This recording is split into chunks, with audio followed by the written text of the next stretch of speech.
নমস্কার বন্ধুরা, একঘেয়ে ফুলকপি খেয়ে অন্যরকম লাগে, একটু অন্য স্বাদের ফুলকপি রান্না করলাম।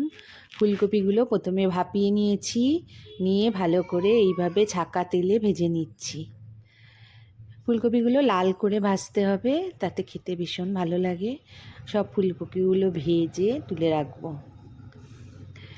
এবারে কড়ার মধ্যে আর একটু তেল অ্যাড করব, করে নিয়ে ওর মধ্যে দিয়ে দেবো জিরে আর গোটা গরম মশলা।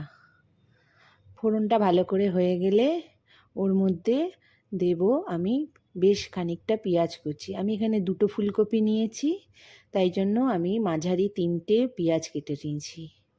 মিডিয়াম সাইজের 3টে পেঁয়াজ দিয়ে কুচি কুচি করে কেটে ভালো করে ভেজে নেব। পেঁয়াজগুলো এদিকে ভাজা হতে থাক, আমি একটা পেস্ট বানাবো। সেটা বানাবো হচ্ছে কাজু, আদা, একটুখানি কাঁচা লঙ্কা, টমেটো আর ধনে জিরে গুঁড়ো।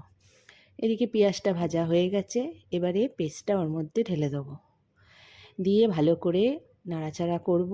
আর গ্যাসটা একদম কমিয়ে রাখবো ওই সময়, কারণ মশলাটা সেদ্ধ হতে বেশ সময় লাগবে। এবার এটা হতে থাক।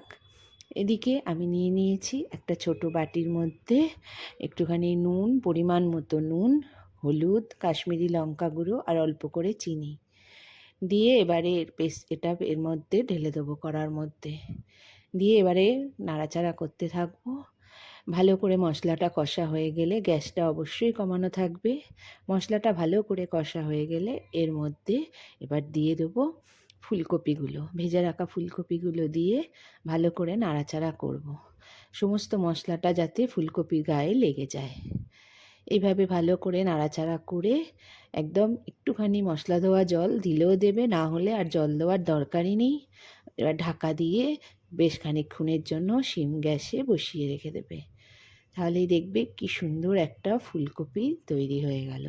আর খেতেও দারুণ লাগে, এটা ভীষণ সুস্বাদু। সবসময় আলু দিয়ে ভাল লাগে না। তোমাদের কেমন লাগলো বন্ধুরা?